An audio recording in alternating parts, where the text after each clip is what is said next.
Anyway, so with that, Governor Bhagwat, if I might. Thank you, Steve, and welcome back, everybody, to a second day of, I think, really interesting conversations. Today we are shifting, as Steve suggested, our discussion. We're going to be talking about distributed energy resources and the role of the consumer. To give you a sense of the scale of what's going on in California right now, in addition to over 16,000 megawatts of utility-grade renewables attached to the system, we now have 35 megawatts of distributed solar. That number has grown by 43% in the last 5 years. That means that we are almost certainly going to hit 10,000 megawatts quite soon. This has been described as a risk to reliability, but we at the ISO see this as an opportunity. DG and DGRs more generally can offer all sorts of important contributions to the grid of the future that will help us to balance other renewables. Now, we know that there are barriers to participation. We have to work on distributing some storage so that we can balance load and provide other services. We have to figure out how to dispatch distributed generation in a way that works, which means we have to explore how to work on the distribution-transmission interface. And of course, as an introduction to the next panel, there are going to be jurisdictional issues because the transmission system is regulated at a federal level, and of course, the distribution system is regulated at the state. And that moves me to our next panel, our keynote panel with Chairman Norman Bay of Ferc and President Michael Picker of the California PUC. I was asked to keep the introductions very short, so Chairman Bay is now, of course, the chairman of the Federal Energy Regulatory Commission. He was nominated to that position by President Obama in January of 2014. Prior to that, he served as the director of the Office of Enforcement, and prior to that, he was a professor of law at the New Mexico School of Law and the U.S. Attorney for the District of New Mexico. President Michael Picker was nominated to be the president of the California PUC in December of 2014 by Governor Brown. He previously served as the senior advisor for renewable energy for the governor from 2009 to 2014 and has had many, many offices in public service before that, including for the governor, the state treasurer, and the city of Sacramento. He's also a former lecturer at the UCLA's Graduate School of Architecture and Urban Planning. Please allow me to introduce Chairman Bay and President Picker.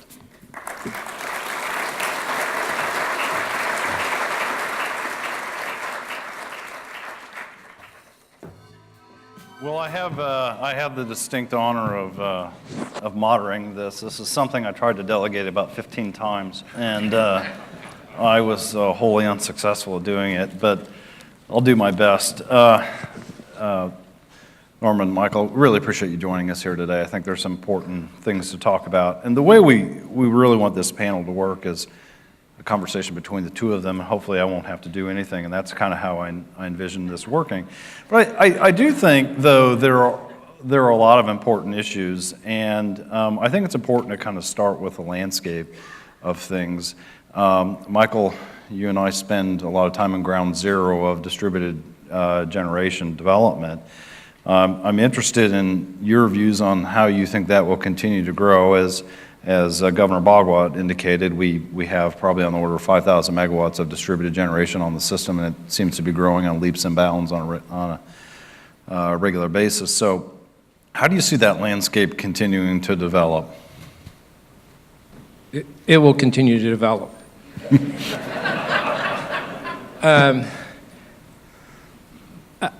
There have been massive changes in technology, and to some extent it's reshaping the landscape in the way that we always viewed policy as driving changes in our grid. It was very static. It was pretty similar to what we'd been doing for the previous 100 years.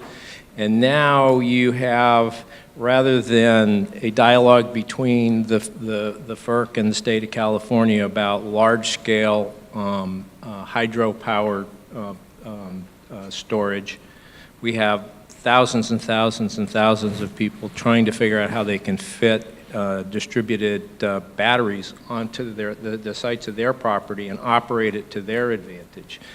But then there's opportunities to actually use it to provide a lot of grid resources. And so I want to compliment Ferc for actually recognizing that and recently approving a tariff that allows the California Independent System Operator to begin to procure those those resources as part of their reliability and ancillary services needs.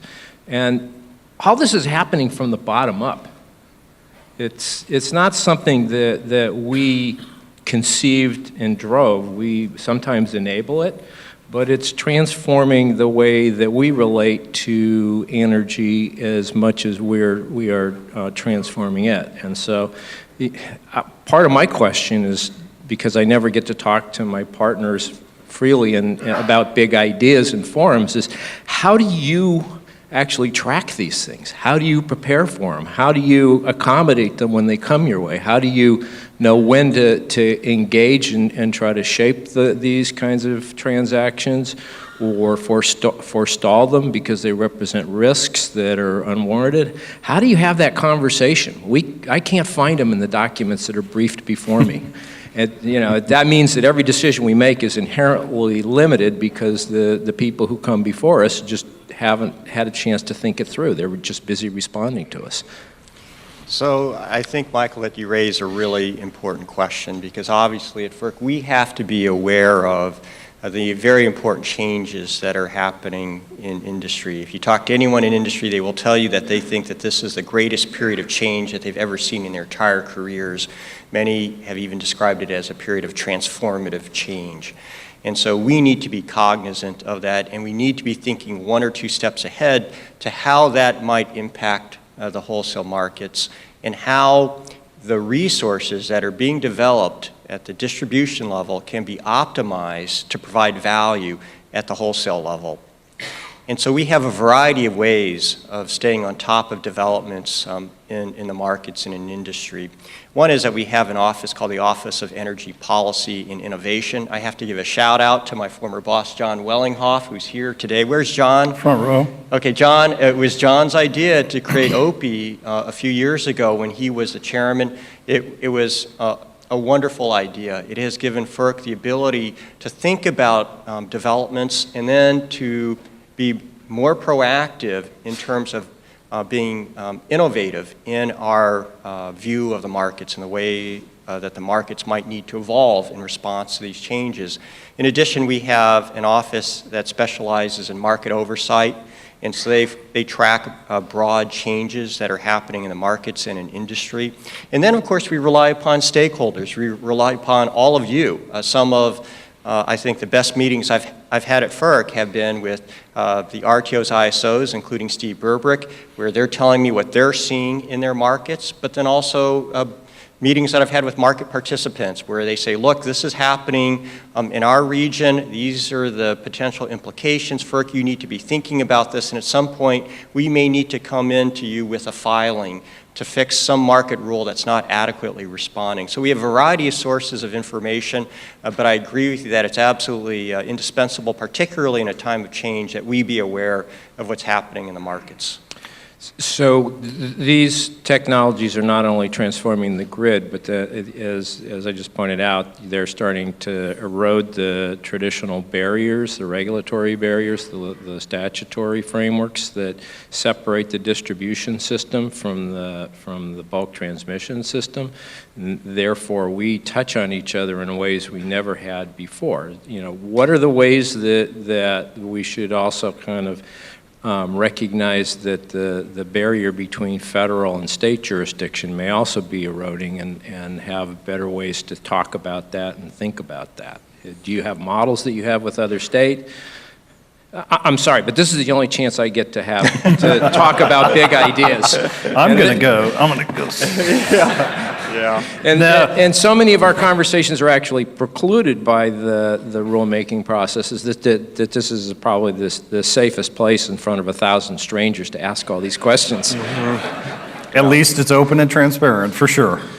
So, and here I might have a slightly roundabout way of getting to your question, Michael, but as I look at the program for this symposium, it's so interesting to me because yesterday focused on regionalization, right? How can we drive greater efficiency by looking beyond CAISO to even exploring this idea of a broader market in the West? Today is inward looking. It's focusing on what's happening at the distribution level. And there really are tremendous changes happening at the distribution level with DER across the United States. So if you look at projections by EIA, CAISO has about, 4,000 megawatts of DER today? Almost 5 Or now. almost 5, Yeah. and it's projected by 2020 to have over 13,000. New York, also a very large amount of absolute growth from 510 megawatts today to about 2,700 by 2020. Massachusetts, 900 today, more than 2,200 by 2020. So everyone focuses on the big three in terms of the absolute growth, but if you look at the percentage growth, the top 3 states are actually South Carolina, Minnesota, and Indiana. And so this gives you a sense for the fact that this is happening across the United States. It's not a blue state issue, rather it's blue state and it's red state. And I think it's only going to continue over time. I think there are some themes that explain both the outward-looking and the inward-looking. One is trying to derive greater economic efficiency, trying to optimize the value of resources both within California and across the West for the benefit of other states, but also for the benefit of California. There are public policies in place that are helping to stimulate the increased use of renewables. As Michael noted, the cost of renewables has continued to plummet, and that's not changing. So it's going from renewables now perhaps to energy storage. There are a number of very credible energy analysts who predict that by 2020, energy storage costs could drop by more than 50%, which really would be very significant if that happens. And I think there's yet another driver for change, and that is consumer preference. There are a lot of people who, if they're given a choice, would prefer to have distributed generation. They would prefer to have clean energy. And that's happening both at the individual level and the corporate level. I don't think any of that is going away. So I would see the role of distributed resources growing over time, not diminishing. So then it seems to me the question becomes, from a Ferc perspective, how can you optimize the value being provided by DER, given the fact that it is there and it is growing? I actually think that a lot of very good work is happening in California and CAISO, and so I want to commend both the CPUC and CAISO for the work that you're doing to establish market rules that allow DER and energy storage to participate in the wholesale markets.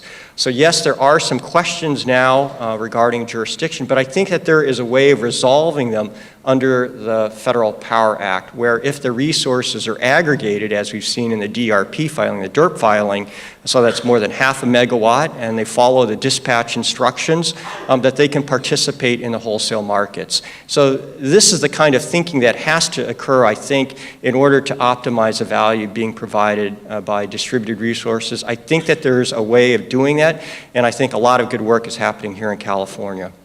Norman, I think we all agree that there's going to be a significant growth of distributed generation, both within California and across the system. And Michael kind of introduced this notion that, well, we may start to get into some jurisdictional issues. And if I might, and if you'll indulge me, you used to be the head of enforcement at Ferc. And so let me give you a scenario, jurisdictional scenario. Mm-hmm. We have an aggregation of distributed resources, and they're behind the meter or they're out on the distribution system, and they're being aggregated up and brought to the wholesale market. Now, it turns out that they're not behaving as they should, and I don't want to get into details of how they're not behaving, but let's say it's an enforcement issue. Now, the aggregator is clearly FERC jurisdictional. The behind-the-meter attributes and assets are clearly Public Utility Commission jurisdictional. Mm-hmm. So how would you, that's kind of, let's just pick at that a little bit. How would you bridge that gap?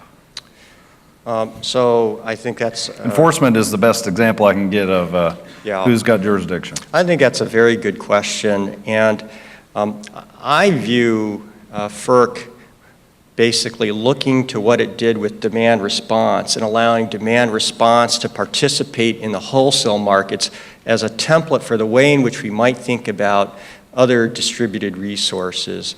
And there have been cases on the DR side where an entity that was part of some aggregation of DR resources was improperly measuring and verifying its load reductions.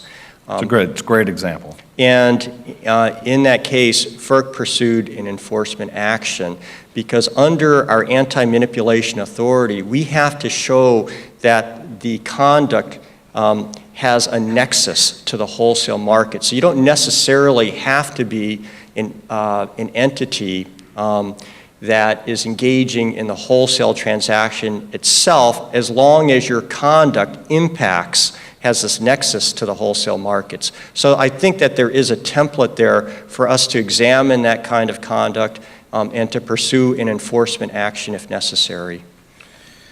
Okay, so there it is.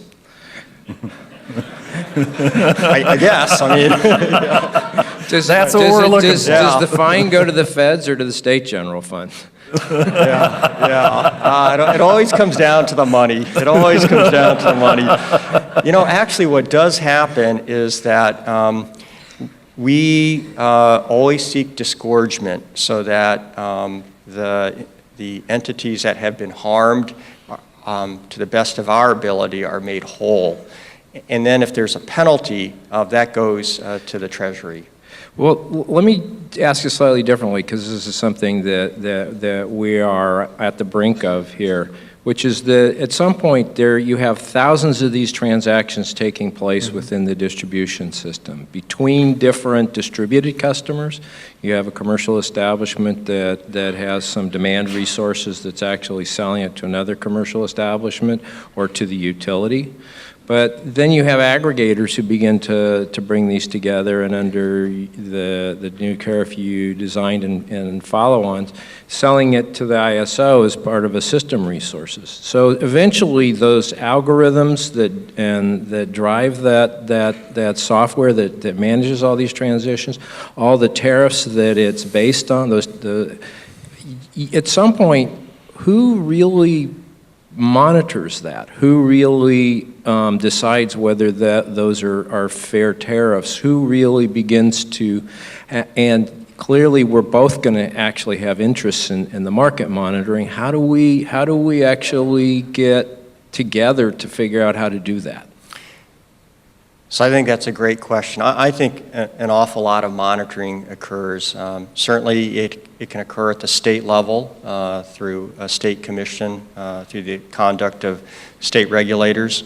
It also occurs at the RTO ISO, each of which has an independent market monitor, and each of which also does its own market monitoring separate and apart from the work of the independent market monitor. Then at FERC, we have our own monitoring capabilities. We have a division called the Division of Analytics and Surveillance, which has some pretty significant capabilities. It's the part of FERC, which again, I have to give credit to John Wellinghoff to, because he helped establish it. It has a lot of the quants of FERC, and they really have a tremendous amount of data. They've created bespoke algorithms that they use to screen the data, all in an effort to detect market anomalies. But in addition to all of that, there's also the 206 process. And so you've got a lot of market participants out there watching what's happening, and if they think that something improper is occurring, they have the ability to file a complaint with FERC saying, look at this tariff rule makes no sense. It's resulting in unjust and unreasonable rate, or creating some sort of undue preference or the like. And then, of course, that has FERC focusing on the issue that's raised. We get to hear from the party that's trying to defend the rule, in many instances the ISO, and we get to make an informed decision. So there are many sources of information, and it's very important that we use all of those sources of information to ensure that the markets have integrity. So this probably is part of the answer, or maybe at this point the whole answer to my next question for you, which is that there's probably three drivers that are forcing the PUC to prepare for more understanding of these markets. Some of it's these technologies that are becoming more autonomous, but are having impacts on rates at the distribution level. Some of it is what you mentioned, which is customer choice. And we may find ourselves being asked the question again of whether we should deregulate retail electricity so that there's customer choice across that. Certainly the perceived growth of the CCAs, the Clean Community Aggregators, is pushing that question. And then at the multi-state level, the emergence of a multi-state grid, whether it happens now or happens at some point in the future, what's the role of the PUC in how do we understand what you've learned from 2001? How do we begin to take the lessons of 2001 and within the limits of our regulatory processes, both share the information, act on it, understand it, be able to monitor it real time, because that's the level at which markets are being manipulated in this day and age, not just electricity, but every place else. Well, speaking for FERC, certainly there were many lessons to be learned from the Western power crisis. One was the importance of sound market design. A second was the importance of FERC having an adequate penalty authority, an adequate enforcement authority. And Congress gave us that in the Energy Policy Act of 2005. It provided FERC with a very powerful anti-manipulation authority. Before EPAC 2005, FERC had a penalty authority of $10,000 a day. So if you were a large entity, you could violate our rules every day for a year. You'd pay a penalty of $3.65 million. For a number of entities, that would hardly constitute a rounding error. And of course, under EPAC 2005, with a penalty of $1 million a day, that has a way, in contrast, of getting people's attention. I think also another lesson for FERC was the importance of developing our own internal capabilities. So not only did we need to have the legal authority, but we needed to have the institutional capacity to engage in some truly robust market oversight and monitoring with an ability to detect a potential manipulation. And so we needed the data, we needed to hire the staff who had the quantitative skill sets to create algorithms for us to screen the market. And certainly we needed to have lawyers who had the ability to pursue market manipulation investigations. And I think we've been able to do all of that. And so it certainly has been, I think, an important experience for FERC, not necessarily a pleasant one, to have to go through the Western power crisis, but I think we've learned the right lessons. And I think part of what we can do at FERC is to work with state regulators as well and to engage in information sharing with state regulators. We try to do that as much as we can. So what are the best practices in terms of that joint market monitoring so that we understand things real time? My staff does a very good job, but we tend to be retrospective, not real time. Yep. We just don't have the access to the systems or the software. And, to be honest with you, we're regulators, so we tend to take a longer view of things. What's the best practice in terms of state and federal market monitoring? I think part of it depends upon the level of investment that the state wishes to make. It's not easy to develop a strong market monitoring program. FERC had to engage in a series of rulemakings to get data from the RTOs, ISOs, and to work with the CFTC to get financial data from the CFTC that could allow us to do a more thorough job of screening for potential, what we call cross-market manipulation, a physical financial strategy or manipulative scheme. So one was getting the data. The second was building up our own human capital resources, recruiting staff who had the quantitative skill sets where they could not only understand the market, but they also had the coding skills to create the algorithms. And then, of course, our own building up our own legal expertise in terms of applying our anti-manipulation authority. So certainly a state could do all of that, but I think it would be a fairly significant effort, and there would be a learning curve. So the question then would be, what would be next best? And I think the next best thing to do would be to work collaboratively with the RTO-ISO and with its market monitor, as well as with Ferc. And there have been some good examples of that, I think, with respect to manipulation cases that have occurred in different RTOs, ISOs across the country. So we've developed a very good working relationship around very focused tasks at the CPUC with the California Energy Commission and with the ISO, particularly around energy forecasting and then around major reliability events. And it didn't come easily.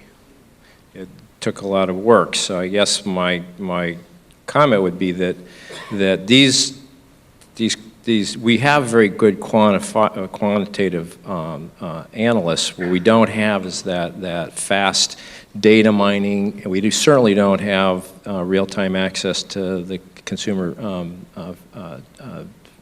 the Federal Trade Commission to be able to really understand what they're seeing in financial markets. And so maybe what we need to think about is a couple of joint workshops with one of your staff to really start to think through how we can take advantage of your resources and how we catch up to your learning as these new markets come. And for Michael's benefit, maybe a model for this is you could comment, Norman, on New York, because they're looking at distribution system operators, and that may also be in the future here in California as well, particularly as you see more transactions happening at the distribution system level. How is New York going to go about doing exactly what Michael was just talking about? The market oversight? Correct. With respect to their DSOs. To their DSOs and the are you talking about the implementation of their CES initiative? I don't know what the CES initiative is. They have their own set of acronyms that we have a hard time tracking. Right. We could probably share some intelligence on that. I can ESDR and derp with you if you'd like, but I can't. I don't know. If it's an unfair question. Yeah, I don't know, Steve, what they're planning to do on. But I think it is a model that potentially is whatever they're doing, because I think Michael's point is well made. We're going to have a lot more transactions, I think, at the distribution system level, and we'll work on that. We can shift a little bit. Norman, maybe it's your turn to sort of ask some questions of Michael. I mean, you see at a national level, and you look at California, we know what keeps us up at night. What do you see when you look at California and you look at the West? What troubles you? Well, let me start with a more positive response to your question. How about that? Let me tell you what excites me first. Look, you guys, I'm doing my best to stir things up between the two of you, and you're just not giving me anything. It can't be all doom and gloom, Steve. But let me tell you first what excites me. And that is something that I've been calling the March of Markets. And you can see that happening across the United States. You can see MISO, for example, expanding to the point where it now has MISO South with integrating much of Entergy. You have SPP integrating the Great Plains region so that it reaches all the way from the south up to North Dakota. And both of those RTOs, ISOs, have been able to report on the benefits to consumers in this expanded footprint. And there have been operational efficiencies, as one might imagine, that have been gained by creating these larger markets, both in terms of load and resource diversity. I went to the SPP board meeting. The number they threw out was really significant. I think it was over $1 billion. And that market has not been around for a very long time. But the thing is, now you've got a part of SPP that is summer peaking, and now you've got a part of SPP that's winter peaking.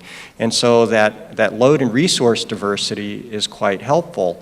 And then, of course, in the West, you have the emergence of the EIM.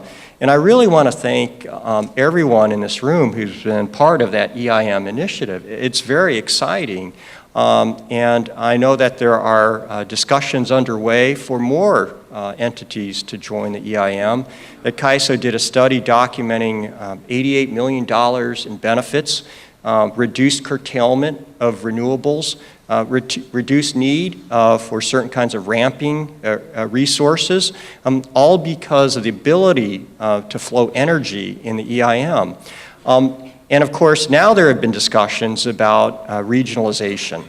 And so this is something that I find very interesting, very exciting. I think that there are significant benefits to be gained in terms of the operational efficiencies from having this broader resource and load diversity. And of course, with renewables, it's always helpful to have east-west diversity for solar, right? Because the sun rises in the east and sets in the west. And of course, if you have lots of wind, you have resources that peak at different times of the day. And then of course there's the benefit of competition because you have more supply being offered into the market. So you have more sellers. You also have more buyers, and that of course promotes more efficient price formation, which is very helpful in sending those signals for resource entrance, but also resource exit. You have greater transparency because in bilateral markets, there's a reporting obligation on sellers under the EQR, but they report on a quarterly basis, whereas when you run a market, you get that real-time price transparency. Right. I also think that there is a very strong argument on reliability because you can you have much greater situational awareness over a wider area. So there are all these benefits, and so this is a discussion that's happening in the West that we're following very closely at Ferc, and I encourage everyone and thank everyone who's been working on having that discussion with stakeholders in the West. I recognize that it's a big issue. I myself come from New Mexico, so I'm from the West, and I know that Western states oftentimes have a pretty proud tradition of being independent and being pretty mindful of their own sovereignty, particularly when it comes to energy issues. And so I know that a lot of hard thinking has to occur in different state capitals and among different utilities in the West, but I would encourage people to do that and to look at the cost-benefit analysis. Now, in terms of, I find all of that exciting. And so I really look forward to seeing what happens as a result of the hard work of CAISO and other key stakeholders in this room today and state regulators as well. In terms of what really kind of worries me, I would say this is something that is national in terms of the concerns. I wouldn't restrict it to the West. I worry a lot about cybersecurity, and that's a tough one. Ferc has really been focusing on cybersecurity for some time now. Version 6 of the SIP standards were recently put in place. We just issued a rulemaking relating to the use of transient devices like thumb drives. We just issued a rulemaking relating to supply chain risk management. And so I think some good work is happening, and I appreciate the effort that's gone into this. I think, as I said, progress has been made, but given the nature of the threat, there's always more work to be done. So that would be one of my areas of concern. That doesn't sound very California specific, but we appreciate that. Okay. Michael. So I've talked about all the big ideas that I keep trying to think about, which is, the consumer choice. Do we eventually look at retail choice over electricity and cut that? How does that play out? The impacts of these new technologies in terms of blurring our jurisdictions, the challenges of actually trying to figure out the ways to operate it effectively. We didn't talk much about the West-wide stuff, but since you opened it up, the topology of the Western grid follows power flows, but the politics of it follows all kinds of other weird things. And so the nexus of the conversation these days is a multi-state utility that has really two concentrations. They have the Rocky Mountain Power and the Pacific Power, and those are just brands. It's really one utility. But the energy transfers between those two sections, between Rocky Mountain Power and between Pacific Power, is pretty slim. It's like 200 megawatts of transfer. So it's one way capacity. and it's limited. Yeah, so the real value, at least to us short term, is really the Rocky Mountain Power. I mean, how do we deal with that? Should the PUC start to look at their books separately as they come before us for rate making? Should we actually be paying the joint costs across that full spectrum? And does it really make sense ultimately to try to build the structure of of a West-wide grid around that kind of a tenuous connection, or should we just be focusing on the things that are natural to us? Where does that decision get made? You know, can we actually make progress as long as you have all these different states being tortured by this kind of historic connection of a thinly integrated company? I'm struggling to figure these things out. Have you seen anything like this when you saw how the other ISOs cut up, the other RTOs cut up the states for their entities? I mean, how do we begin to address this? I'm just looking for any ideas you may have from your national perspective. Yeah, I can't comment on any specifics relating relating to any one company. And I really don't have any advice for you in terms of how states ought to be thinking about the business of any multi-state utility when a state is doing its own review for its purposes. I can't provide you with any thoughts on that. But I can point out a value that a market is able to provide that could address the source of this issue you're talking about, where there are constraints on power flows. And what I've seen in different RTOs, ISOs, is that they're able to identify transmission needs as well as non-transmission alternatives. And so they're able to do that kind of planning, which is very important in terms of trying to promote the development of the necessary infrastructure. And so that's the kind of discussion that can happen within an RTO ISO that I think is much more difficult to have when you have a series of different transmission planning regions trying to reach some sort of agreement on an important regional line or even interregional line. That's even harder. We just did a tech conference on Order 1000 at Ferc, and so this is an issue that's very important to us in terms of making sure that the transmission planning and cost allocation is happening on regional projects, and that we're providing the necessary signals and incentives for that to occur. But I think a lot of this happens at the planning stage, and making sure that someone is out there who's responsible for looking perhaps system-wide at the needs, identifying them, and then trying to do something about the need. But I think this is an area where RTOs, ISOs have been pretty effective. If you look at the studies that have been done in different RTOs, ISOs on the value provided by some of the transmission that's been developed, it's really very impressive. I think when you look at SPP's recent study, they just issued it in early 2017, I think the benefit to cost ratio was almost 3-to-1. With respect to MISO's MVP projects, their multi-value projects, there was a similar very high ratio of benefit to cost. But these are the kinds of things that I think RTOs, ISOs are able to do. Chair Bay, if I might, and President Picker, we're going to have to wrap up in just a second. Mike, I'm going to give you the last word if you have anything else you want to say. Chair Bay, I do want to say while you're here, though, that in California, we're doing our very best to leverage distributed resources for the benefit of all, and particularly in managing transmission system. And I do want to say we've been very appreciative of the support you've given us on our distributed energy resource filings, the storage filings, all of the things we're doing to try to continue to evolve the grid. So to you, the organization and your staff, we really do appreciate the support that you've given us. Well, thank you.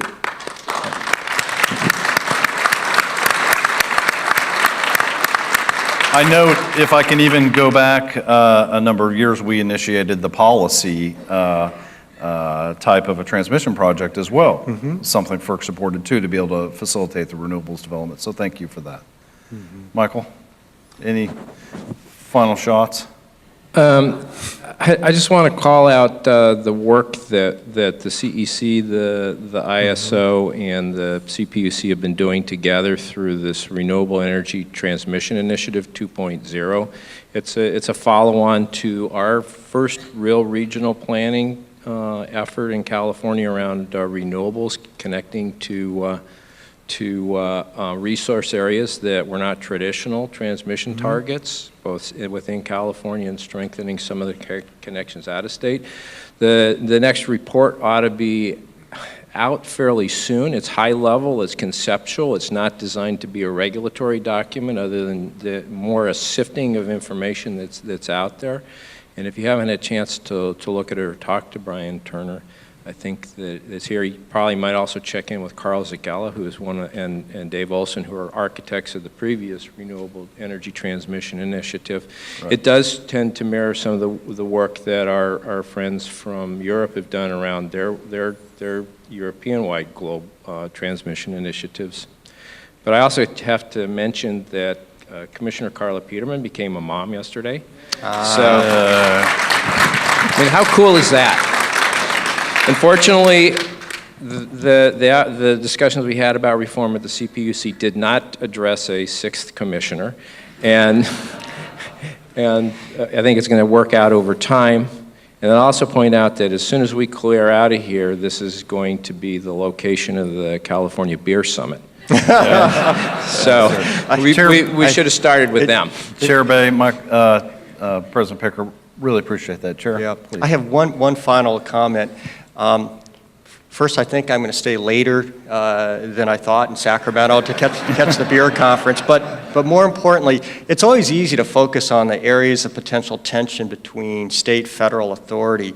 But I think that there's some really good examples of state, RTO, ISO, FERC coordination. For example, California has had this policy to develop a DER.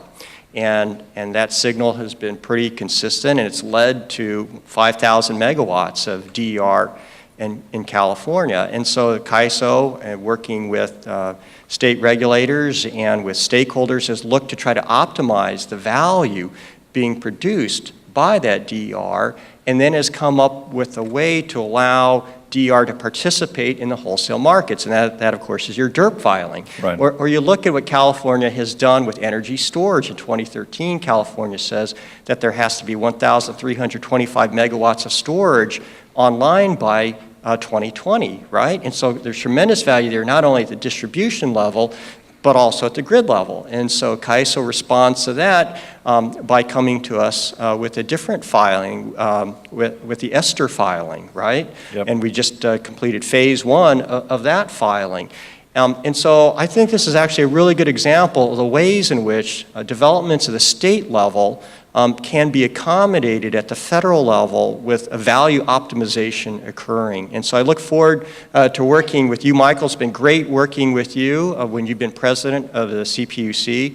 So I'm so pleased that FERC has a very different relationship with the state of California now than perhaps it did 16 years ago.